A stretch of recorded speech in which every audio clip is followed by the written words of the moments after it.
नमस्कार। जो अभी 22 अप्रैल 2025 को जो अपना अनंतनाग है कश्मीर का, उसका जो पहलगाम का इलाका है, वहां पर जैसा हमला हुआ था ना, आज से ठीक 25 साल पहले 20 मार्च सन 2000 को वैसा ही हमला हुआ था। वो भी कश्मीर के अंदर, वो भी अनंतनाग के अंदर। लेकिन उस वक्त क्षेत्र अलग था। उस वक्त क्षेत्र का नाम था चित्ती सिंहपुरा, और उस क्षेत्र के अंदर रहा करते थे सिख लोग।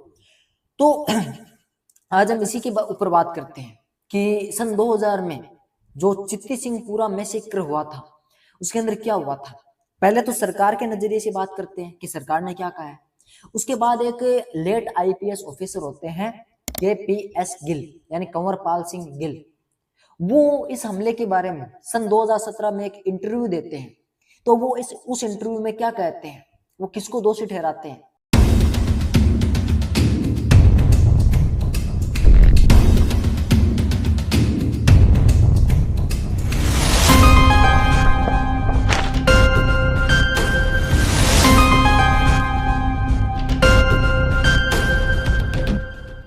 तो चलिए शुरू करते हैं। तो सबसे पहले मोटा मोटी मैं आपको सरकार के अनुसार बता देता हूँ। तो दिन होता है 20 मार्च सन 2000 का। तो उस वक्त रात के समय करीब 10 बजे कुछ आतंकवादी लोग आते हैं, लेकिन वो आते हैं सेना की ड्रेस में। तो वो सेना की ड्रेस में आकर जो चित्ती सिंहपुरा था, उसके जो मेल सिख लोग थे, उनको बाहर निकालते हैं। उनको कहते हैं कि चलिए आपकी इंक्वायरी की जाएगी, आपकी तलाशी ली जाएगी, आपके ऊपर आतंकवादी होने का संदेह है हमें। तो वो उनको बाहर निकालते हैं, जो मेल सिख लोग थे उनको बाहर निकालते हैं। उनको गुरुद्वारे के आगे लाइन अप किया जाता है, एक लाइन में खड़ा किया जाता है, और अचानक लाइन अप करने के बाद उनके ऊपर गोलियां चलानी शुरू कर दी जाती है, उनको मारना शुरू कर दिया जाता है। तो उस दिन 20 मार्च सन 2000 को उस मैसेकर के अंदर 35 सिख लोग मारे जाते हैं। और उसके बाद सरकार जांच पड़ताल करती है। तो सन 2000 के अंदर उसी साल वो लश्कर ए तैयबा के एक जो उसका संस्थापक होता है, उसके भतीजे को गिरफ्तार करते हैं। तो वो भतीजा ये कबूल कर लेता है कि जी हाँ, लश्कर ए तैयबा संगठन का इसके अंदर हाथ था और हमने ये सब करवाया है। तो वो वहां पर ये क्लियर हो जाते हैं, तो उसके ऊपर मुकदमे चलते हैं। अब 2008 के अंदर जो मुंबई अटैक्स हुए थे, उसके अंदर एक संदिग्ध आदमी को गिरफ्तार किया जाता है, एक मुस्लिम आतंकवादी को। तो वो मुस्लिम आतंकवादी भी ये कबूल करता है कि जी हाँ, 2000 के अंदर जो हमले हुए थे वो लश्कर ए तैयबा ग्रुप ने करवाए थे। ये बात यहाँ पे क्लियर हो जाती है, सरकार यहाँ पे क्लियर कर देती है, वो आतंकवादियों को पकड़कर जेल में ठूस देती है। ठीक है, अब यहाँ पर ये मामला शांत हो जाना चाहिए, लेकिन इस मामले को फिर से उधेड़ा जाता है सन 2017 में एक इंटरव्यू के माध्यम से। Late IPS officer KPS Gill, Kanwarpal Singh Gill, इस मामले को उधेड़ते हैं। तो उनसे एक इंटरव्यू में पूछा जाता है, इंटरव्यूअर पूछता है कि should army come under judicial scrutiny, ਕਿਉਂਕਿ ਆਰਮੀ ਦੇ ਵਿੱਚ ਜਿਵੇਂ ਛਿੱਤੀ ਸਿੰਘ ਮੈਸੇਕਰ ਸਿੱਖਾਂ ਨਾਲ 35 ਸਿੱਖ ਉੱਥੇ ਸਿੱਖਾਂ ਨੂੰ ਮਾਰਿਆ ਗਿਆ। ਆਰਮੀ ਦੇ ਵਿੱਚ ਵੀ ਬਹੁਤ ਐਕਸੈਸਿਸ ਹੁੰਦੇ ਨੇ ਜਿਹੜੇ ਹਿਊਮਨ ਰਾਈਟ ਵਾਇਓਲੇਸ਼ਨ ਹੁੰਦਾ ਹੈ, ਬਟ ਨੈਸ਼ਨਲਿਜ਼ਮ ਦੀ ਆੜ ਦੇ ਵਿੱਚ ਹਿਊਮੈਨਿਟੀ ਨੂੰ ਵੀ कॉम्प्रोमाइज कर देता जाता है।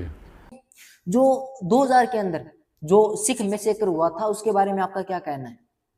तो सबसे पहले वो कहते हैं कि जो सिख मैसेकर हुआ था ना, उसके अंदर गलती है सेना की, भारतीय सेना की। क्योंकि जो चीन का बॉर्डर है उसके ऊपर सिक्योरिटी एकदम कड़ी है।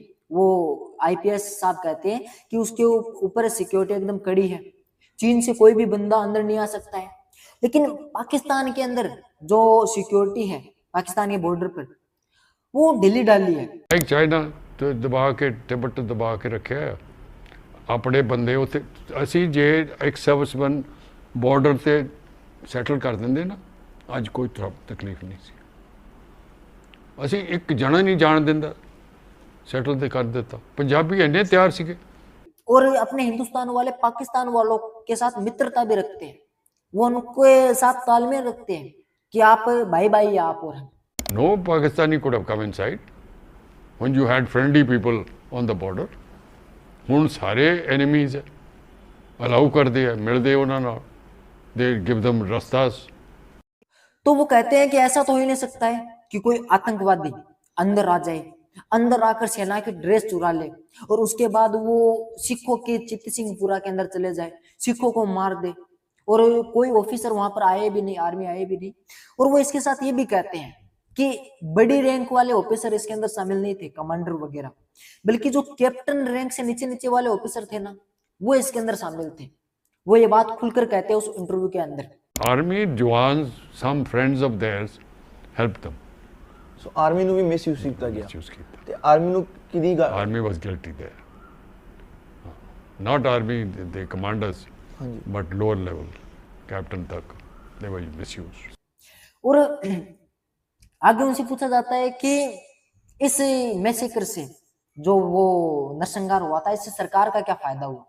तो वो कहते हैं कि सरकार का बहुत फायदा हुआ, क्योंकि उस मैसेकर के अगले दिन जो यूएसए यानी जो अमेरिका है, वहां के प्राइम मिनिस्टर क्विंटन भारत आने वाले थे।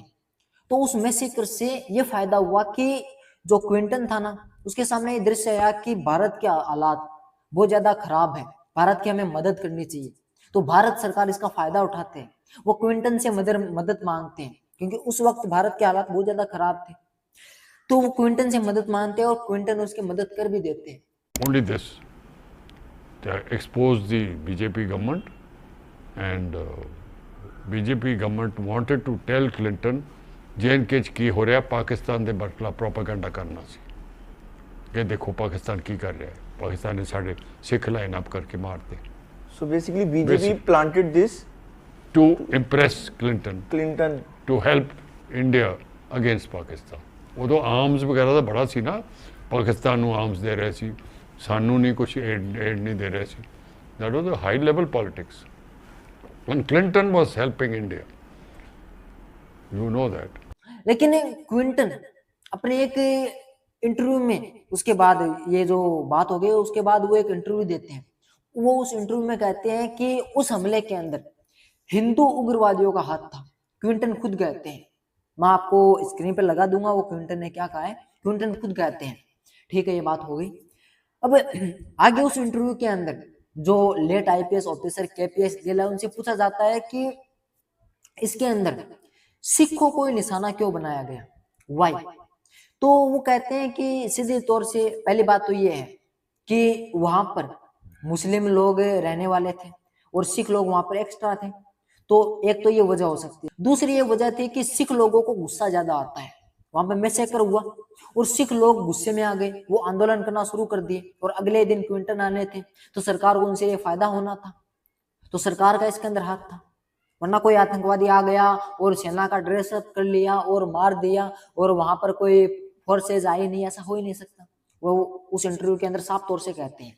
तो वो आईपीएस ऑफिसर साहब वो इस इंटरव्यू में साफ तौर से अपने देश के पॉलिटिशियन को यानी पॉलिटिकल एजेंडा को और अपने देश के आर्मी को, जो पाकिस्तानी लवर है, जो पाकिस्तानियों को लव करते हैं उनको, और जो अपना व्यवस्था है यानी किसी से कुछ मांगना हो तो उसको अपने देश की हालत गरीब दिखाओ और हम पे हमला हो रहा है, हम पे दूसरा देश हमला कर रहा है, हम कमजोर है, वो दिखाओ।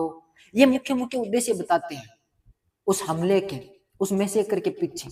तो मैं आपसे उम्मीद करता हूं कि आपको ये समझ में आ गया होगा कि वो हमला उसके अंदर क्या हुआ था, सरकार के हिसाब से क्या हुआ था और लेट आईपीएस केपीएस गिल के हिसाब से क्या हुआ था। तो जिस भाई ने मुझसे ये पूछा था कि भैया आप उस मैसेकर के बारे में बताइए और विद इंटरव्यू, जो इंटरव्यू था उसके साथ बताइए, तो मैंने आपको बता दिया है। और यदि आपको पूरा इंटरव्यू देखना है तो जाइए डिस्क्रिप्शन के अंदर, वहां पर लिंक लगा हुआ उस इंटरव्यू का, वो देख लेना।